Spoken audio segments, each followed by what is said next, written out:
semuanya, selamat datang di podcast paling bergizi buat otak dan hati kalian. Ilmu bergizi gratis. Nyam nyam nyam. Balik lagi nih sama aku Gina dan partner ngobrol aku yang kalau ngomong suka nyelekit tapi tetap penuh gizi. Alia di sini. Halo semuanya. Semoga Halo. kalian sehat-sehat ya. Nah, episode hari ini itu tuh udah nggak bisa dibandingin sama yang biasanya nih. Kenapa tuh Aul? Biasanya kita bahas yang ringan, receh, dan bikin ketawa, Gin. Tapi hari ini kita bakal bahas sesuatu yang serius banget dan mungkin dekat sama kehidupan sekolah banyak orang nih, Gin. Betul, kita bakal ngobrol yang daging banget nih Aul, soal bullying yang lagi ramai dibahas. Khususnya kasus yang terjadi di SMA Pertiwi 2 Padang, di mana kasus ini bikin banyak orang kaget, sedih, bahkan marah. Karena sekolah yang seharusnya jadi tempat aman buat belajar dan berkembang, malah berubah jadi tempat yang bikin seseorang kehilangan rasa nyaman. Dan yang bikin makin berat, dampaknya gak cuma sekedar sedih atau malu aja nih sesaat, Gen. Korbannya sampai mengalami tekanan mental serius. Jadi ini bukan lagi soal candaan anak sekolah, tapi udah masuk ke masalah sosial yang nyata dan berbahaya nih, Gen.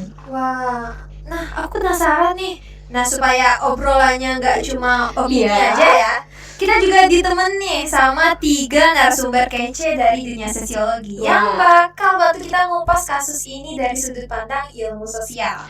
Kali ini kita ada 3 narasumber, yaitu Alia, Nabila, dan Afisena. Segmen satu kita mulai dari Alia. Halo Alia. Halo semuanya. Wah, lengkap banget nih. Jadi buat kalian yang lagi dengerin sambil rebahan, nugas, atau di perjalanan, jangan kemana-mana karena episode hari ini bakal daging banget. Dan semoga setelah dengar episode ini nih, kita semua jadi lebih sadar kalau bullying itu bukan hal yang lebih yang kecil gitu. Oke, kita mulai dari kronologinya nih, biar pendengar bisa ngerti nih konteksnya apa. Alia coba dong ceritain sebenarnya apa yang terjadi di sana.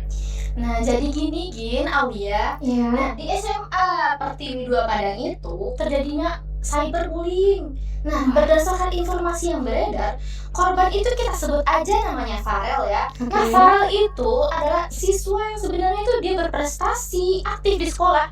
Bahkan dia lulus di SNMPTN loh, guys, di perguruan tinggi. Keren banget sih. Kan?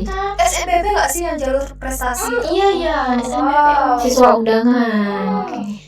Tapi ternyata di balik itu dia mengalami tekanan sosial yang berat banget gitu, kayak tekanan sosial dari lingkungan sekitarnya. Kalau boleh tahu tekanannya itu dalam bentuk apa aja nih, Al? Awalnya begini, mungkin ya, dia tuh kayak terlihat biasa-biasa aja. Dia tuh diberi candaan, kayak diejek, dipanggil dengan sebutan tertentu, dijadiin bahan ketawa gitu. Tapi lama-lama itu menjadi makin parah. Dia jadi dijauhi, dikucilin, bahkan sampai dia tuh kena tekanan psikologis yang sangat serius secara terus-menerus. Wah, dan yang bahaya tuh kadang orang lain nggak nganggep itu tuh normal ya. Iya betul banget gitu, kayak banyak orang mikir kayak kan sepele, bercanda aja kok gitu. Padahal sebenarnya kalau dilakukan secara terus-menerus, apalagi ini rame-rame, itu kan termasuk penyudutan. Iya. Nah, jadi itu bisa menghancurkan mental seseorang. Apalagi kalau korbannya itu ngerasa sendirian gitu, feeling lonely kan. Iya. Nah, dari menurut kabar yang beredar, korban itu sampai mengalami depresi berat loh, guys. Dia sampai dapat penanganan serius. Dia sampai dilarikan ke rumah sakit jiwa Profesor H.B. Saani di Padang itu. Nah, jadi menurut aku itu tuh menunjukkan kalau dampak bullying itu bukan cuma ke fisik ya, tapi benar-benar luka mental kita, luka mental yang sangat serius bagi dia korban itu. Iya. Sedih sih dengernya. Bayangin setiap hari datang ke sekolah bukan buat belajar, tapi Dibuat takut Wah. gitu. Iya. Iya. dihantui rasa takut gitu ya. Dan tuh rasa takut jadinya. Bahkan tuh kan ya, yang paling menyakitkan tuh korban itu sebenarnya udah dikasih tanda-tanda, udah dikasih sinyal gitu, kayak dia tuh udah nggak baik-baik aja. Contohnya nih, dia tuh misalnya jadi lebih pendiam, dia jadi malas sekolah, terus dia jadi mulai turun. Padahal sebenarnya dia kan pintar nih gitu. jadi dia lebih sering menyendiri gitu. Jadi tanda-tanda itu nggak dia sadari, disepelekan gitu. Jadi dia nggak fokus lagi untuk belajar si hal ini. Jadi sebenarnya bullying itu bisa kelihatan ya kalau lingkungan sekitarnya PK ya. Iya benar banget Gin. Sayangnya nih orang-orang tuh kadang terlalu fokus di akademik. Contohnya nih guru sebagai fasilitator atau sebagai guru nih di sekolah, dia tuh kadang guru tuh kadang tidak memperlihatkan latar belakang siswa itu seperti apa, sampai lupa kondisi mental siswa itu seperti apa. Itu disepelekan karena terlalu fokus ke akademik ini. Dan mungkin korban juga takut nih cerita karena takut dianggap lebay gak sih? Iya benar, apalagi nih korbannya cowok. Wah. Jadi banyak nih korban bullying tuh merasa diem karena takut, kayak ya udah dia diem karena takut diejek gitu.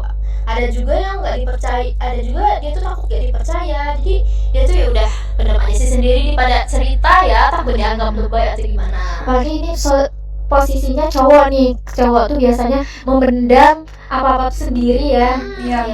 Padahal kalau dipendam itu bisa meledak nggak sih di kemudian hari itu? Iya. Jadi nih tekanan yang secara terus-menerus itu tuh disimpan, bikin seseorang tuh sebenarnya capek secara emosional, menumpuk hari ini, menumpuk dong kan. Apalagi dia tidak bercerita dan tidak melawan si pelakunya itu. Jadi ya benar. iya, jadi dia tuh sampai kehilangan gitu rasa percaya diri dan mulai merasa dirinya tuh emang nggak berharga karena terlalu sering diremehkan sama teman-temannya ini. Dan itu bahaya banget sih buat anak sekolah yang masih dalam proses mencari jati diri. Iya. Apalagi nih usia yang dari 15 tahun sampai 20 tahun itu kan fase dimana remaja atau dewasa awal kita tuh kan mencari jati diri. Terus kita pasti dong sensitif terhadap bagaimana sih penilaian dari orang-orang sekitar. Jadi tuh komentar kecil sedikit pun itu tuh bisa membekas jika diterima secara terus-menerus sih. Ya benar sih, makanya menurut aku penting gak sih mempunyai lingkungan sekolah yang suportif. Iya, balik yang tadi, lingkungan yang suportif itu penting. Apalagi guru tidak boleh hanya ya sekedar mengajar. Guru perlu melihat latar belakang siswa itu seperti apa yang dialami oleh siswa itu. Perlunya guru untuk menanyakan, kamu kenapa gitu. Apalagi nih guru kalau ngelihat bagaimana dia sering sedih sendiri, siswa yang sedih sendiri itu perlu banget untuk ditanya dia kenapa. Secara mendalam ya, nggak cuma nanya kamu kenapa dan dijawab gak apa-apa ya udah gitu dibiarin aja. Butuh banget dukungan psikologis dari guru itu. Jadi kadang nggak kan guru, teman nih, satu teman itu mendengar cerita dari dia, nah korban ini bisa menjadi lebih punya tempat aman, jadi merasa lebih didengerin lah ya merasa dihargai gitu. Dan yang paling bikin miris katanya kejadian ini selalu berlangsung cukup lama nih. Artinya ada kemungkinan lingkungan sekitar kurang peka atau mungkin memilih diam gak sih? Dari lingkungannya di sekitarnya mungkin kurang peka, kurang memperlihatkan. Jadi ketika pembiaran itu terjadi, nah pelaku ini biasanya merasa tindakannya tuh aman-aman aja, kayak karena nggak ada yang menegur, ya udah gue ngelakuinnya gitu kata si pelaku ini mungkin ya. Nah, diamnya orang sekitar ini nanti juga menarik buat kita bahas nih. Karena kadang bukan cuma pelaku yang punya andil, tetapi juga orang-orang yang diam aja itu juga termasuk loh. Kayak termasuk kepada orang-orang yang membiarkan bullying itu terjadi gitu. Bener banget sih. Oke guys, karena pembahasannya makin dalam nih, sekarang kita bakal masuk ke sudut pandang sosiologi lebih lanjut bareng narasumber berikutnya nih. Oke, sebelumnya kita break dulu gak sih? Oke, makasih banyak nih buat Alia yang udah ngebantu jelasin kronologi yang terjadi di SMA 2 Pertiwi Padang tadi dan gambaran kasusnya kayak apa. Mama, makasih juga ya guys, semoga pembahasannya itu bermanfaat untuk kita semuanya. Makasih Alia. Sama-sama. Makasih. Bye-bye Ayam.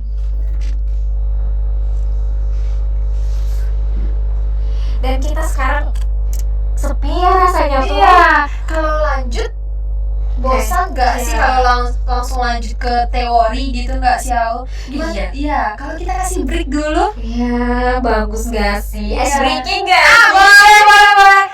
Atau semalam aku kepikiran nih terngiang-ngiang suatu suara nih Awam. Apa tuh? Awam mau tahu nggak? Tahu, pengen tahu banget, gak kepo aku tuh apa ya? Kicau-kicau mania Awam. Lagi tren itu ya. Gimana kalau kita kasih break dulu kicau-kicau mania nih Awam, biar makin semangat. Biar makin melek gak sih? Iya. Katanya untuk dengerin teori selanjutnya. Oke, kita Boleh. kasih kicau mania Oke. dulu. Oke.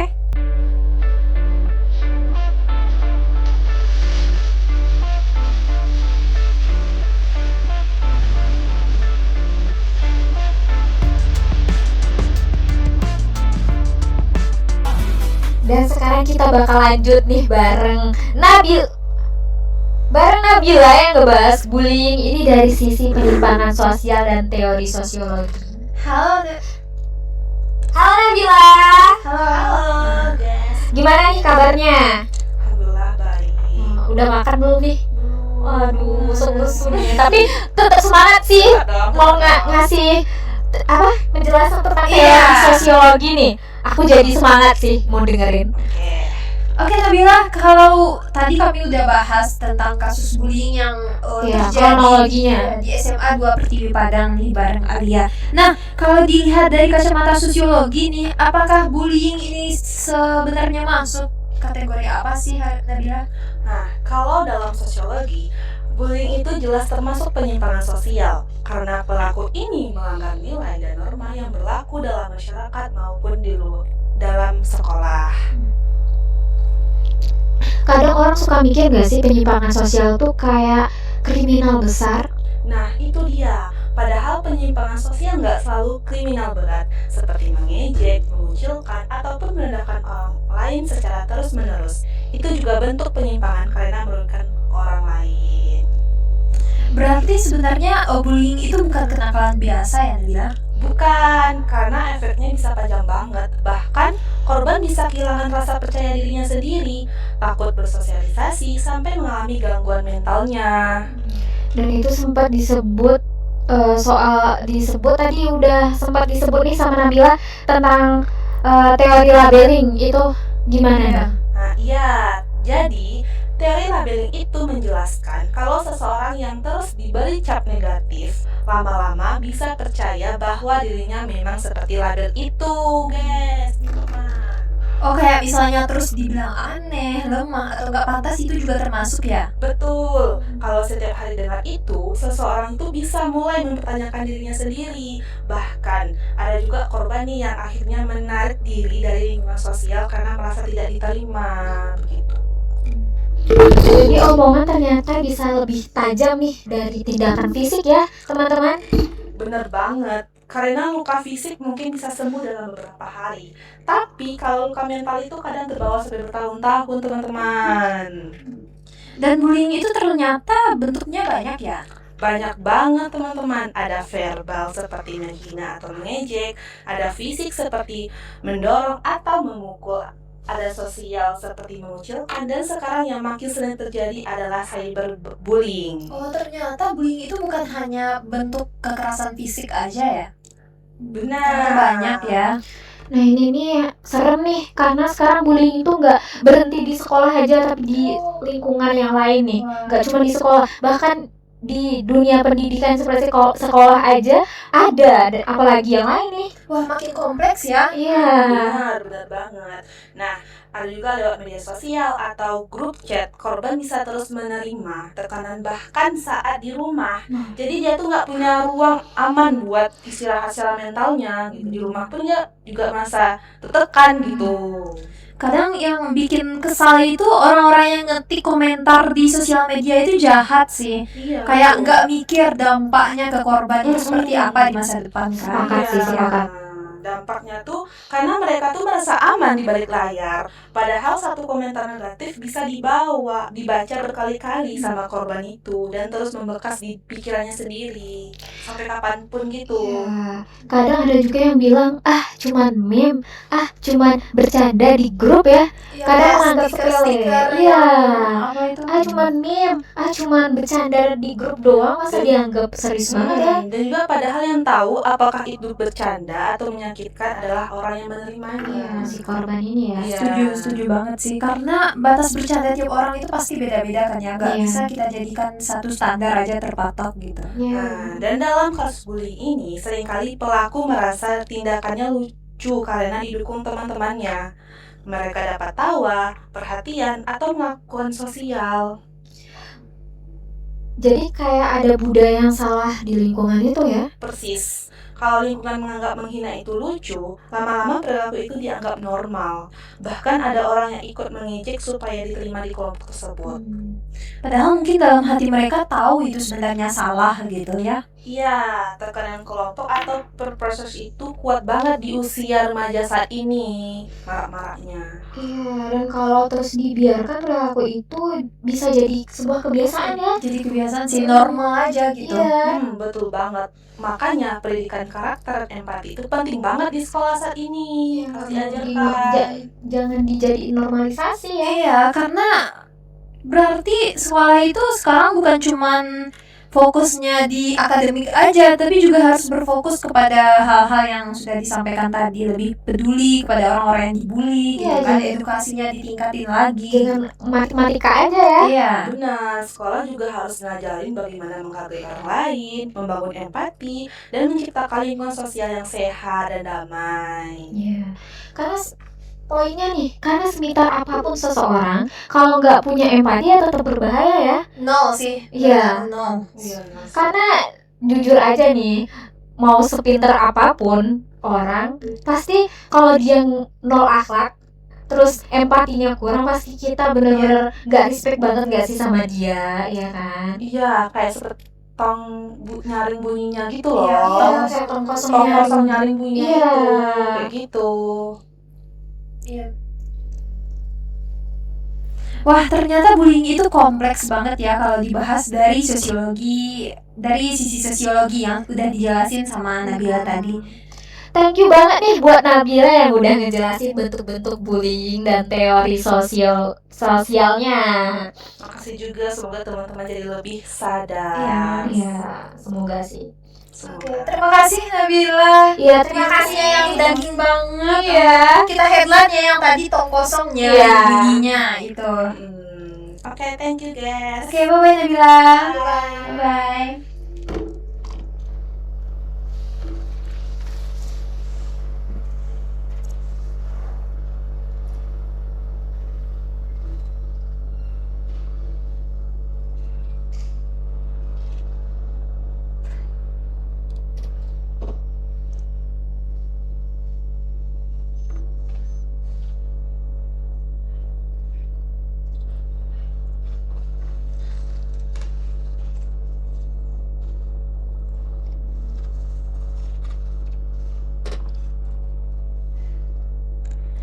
Nah, sekarang kita masuk ke pembahasan terakhir bareng Avicenna nih. Kita bakal bahas kenapa pelaku itu bisa tega gitu, dan kenapa kontrol sosial di lingkungan sekolah itu kadang nggak berjalan sesuai dengan rencana. Oke. Halo Avicenna. Halo guys. Avicenna. Ini sebelumnya kesini udah makan belum nih? Belum sih. Wah, belum Jadi sama kayak podcast Nabila tadi. ini Iya. dari pagi belum makan. Ini udah gimana nih kabarnya sebelumnya? Baik, alhamdulillah. Alhamdulillah ya. Oke, Avicenna, aku penasaran banget nih, kenapa sih ada orang yang merasa keren saat ngebully seseorang gitu, orang lain gitu? Oke, menarik nih.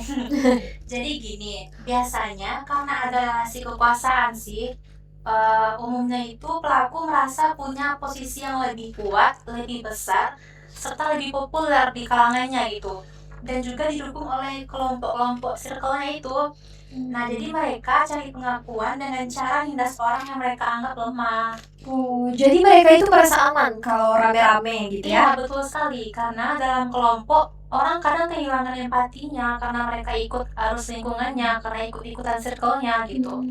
Dan kalau tongkrongannya nganggep itu jokes, akhirnya makin parah ya. Betul. Dampaknya. Padahal itu penyimpangan negatif yang dampaknya fatal banget. Kadang pelaku juga nggak sadar apa yang dia lakuin itu udah termasuk bullying. Padahal korban bisa nangis tiap malam gara-gara ucapan pelaku yang pelaku anggap receh itu. Miris sih ya. Terus nih, menurut Avi, kenapa sih orang lain itu sering diam waktu lihat ada terjadi bullying gitu? Nah, biasanya ini karena mereka takut jadi target berikutnya. Jadi kontrol sosial informal dari teman-temannya ini jadi lemah. Dan kadang ada yang ikut ketawa loh pas lihat temannya dibully. Biar mereka tuh nggak dijauhin dari circle-circle-nya itu. Kalau dari lingkungan sekolahnya sendiri nih gimana? Kalau menurut aku ya, kalau dari sekolahnya kontrol formalnya harus lebih tegas sih. Sekolah perlu punya tindakan preventif seperti edukasi anti bullying, kayak sekolah itu ngadain sosialisasi mengenai bully, dan juga tindakan represif berupa sanksi kepada korban yang pernah melakukan bullying kepada teman-temannya gitu. Setuju. Ya berarti gak cukup aja guru itu bilang jangan bully-bully ya anak gitu. Contoh ya, ya. Betul, harus ada tindakan nyata dan ruang aman bagi korban buat bicara. Jadi si korban ini kayak ngerasa aman kalau dia bicara ke guru atau mengeluarkan semua yang pernah dia rasakan. Unek-uneknya kepada seseorang yang dia anggap percaya ya. Dan mungkin kita juga harus belajar lebih peka ya sama lingkungan. Ya, betul sekali. Kadang satu kalimat dukungan aja nih bisa bikin korban merasa nggak sendirian. Karena bullying itu bukan cuma soal fisik, tapi mental seseorang bisa hancur pelan-pelan kalau ditekan tiap saat. Umumnya nih ya, yang aku lihat nih, korban bully itu kebanyakan nggak punya teman gitu. Jadi mereka sendiri. Jadi makin ngerasa kayak malas sekolah lah, kalau sekolah nanti dibully lah, inilah. Jadi mereka takut gitu. Jadi butuh satu orang teman aja bisa menguatkan mereka gitu. Ya karena kadang itu tuh situasinya kayak gini, mereka dibully itu pertamanya nih lagi rame-rame nih, lagi di sekolah, dan tiba-tiba tuh kayak apa ya, sebuah genre film gitu loh. Kayak ada seseorang yang manggil, terus habis itu nanti diajak ke suasana yang sepi, sehingga kadang orang nggak tahu tuh itu ngapain. Kadang nganggapnya ini cuman ngumpul doang nih, tapi ternyata di baliknya itu kita kayak film tahu ya. Jadi si korban ini tiap pagi itu ngerasa takut buat masuk kelas gitu. Kayak ada rasa cemas, rasa was-was, rasa takut nanti kalau masuk kelas pasti aku diginiin lagi. Jadi itu tuh bikin mental korban ini terguncang sekali sih. Wah, dalam sih. Dan menurut aku nih, poin pentingnya nih hari ini adalah diem tuh juga bisa memperparah keadaan. Kita juga butuh speak up ya. Iya, sama hal ini. Kalau kita lihat bullying itu terus cuma nonton, ketawa, dan pura-pura nggak tahu, itu juga bagian dari masalah sosial sih menurut aku ya. Iya, itu yang paling parah tuh pura-pura nggak tahu itu. Iya. Pura-pura nggak tahu. Ketawa, ya Allah. Karena sekolah seharusnya jadi tempat berkembang, bukan tempat orang yang takut buat datang gitu. Iya, benar sih. Dan kita sebagai teman-temannya nih, kita harus rangkul mereka gitu. Jangan kita biarin aja mereka kena bully gitu. Kita harus ada empati, simpati gitu. Iya, benar. Tetapi di samping itu juga yang korban bullying ini juga harus speak up sih ya, supaya orang-orang sekitarnya tahu gitu. Dan orang-orang sekitarnya ini kadang ada yang nggak peka gitu loh. Jadi perlu di speak up dan dia harus sadar, oh ini butuh dirangkul loh gitu ya. Dan kebanyakan si korban ini juga takut buat nyampein gitu. Iya, benar. Mereka udah kena mental Oh, kan. iya. Jadi mau ngomong pun takut dibully lagi gitu. Perlu kontrol sosial sih dari sekolah lagi. Karena ini benar-benar lingkungan akademik ya, harus merangkul banget nih ini. Karena ini pasti setiap orang bakal menjalani fase akademik kan. Jadi kadang belum mulai aja nih, yang aku pernah dengar nih, kadang belum mulai aja dia untuk berkecimpung ke dunia akademik, kayak sebenarnya mau mulai nih. Itu tuh karena dia sebelum di dunia akademik dia udah ngerasa dirundung nih, dibully. Jadi untuk masuk ke dunia akademik dia jadi takut, malah efek trauma ya. Jadi kadang karena dirundung dari luar nih, harusnya dengan adanya pendidikan, dengan adanya akademik ini orang jadi ngerasa oh ternyata di dunia akademik hal ini bisa apa ya di minimalisir lah adanya gitu, karena ini di dunia akademik jadi bisa kalau bisa dihilangkan sih dengan Harus sih. empati itu. tahu si korban kita ini dia udah lulus SNBP loh kemarin. Iya. Harusnya dia lebih bisa mengeksplor apa kemampuan dia, mengeksplor prestasi dia. Tapi karena adanya bully ini jadi Hal yang menciptakan efek traumatis sih. Iya. Kadang orang yang dibully memang punya potensi untuk tinggi. Karena kalau dibiarin itu tuh sesuai dengan yang dijelasin Afi tadi bisa memperluas relasi kekuasaan tadi nggak sih gitu kalau nggak ada yang speak up tentang hal ini. Dan buat si korban juga pasti tiap saat tuh dihantui rasa takut gitu. Buat maju pun takut karena takut dibully lah, takut dikatain lah karena udah pernah ngerasain ya. Kadang kata-kata ih tuh orang sok pinter banget dia maju-maju. Atau kadang orang untuk nunjuk tangan nih mau ngasih pendapatnya supaya kalau ditanya. Karena kadang after tuh kalau gurunya pergi nih kayak kok sok pinter banget ya, langsung kayak atau enggak udahlah janganlah ngomong-ngomong lagi, kayak jadinya terkuras nih waktu kami gara-gara kamu gitu. Padahal si dia nih mau maju nih, kayak mau nyampein materi lah atau mau nanya, tapi karena pernah kejadian itu jadi kayaknya aku mending diam aja deh. Mau ngasih pendapat padahal ternyata menggali. Wah, daging banget ya pembahasan kita dari awal sampai akhir. Tapi karena terhalang waktu dan juga nggak kerasa nih waktunya udah habis.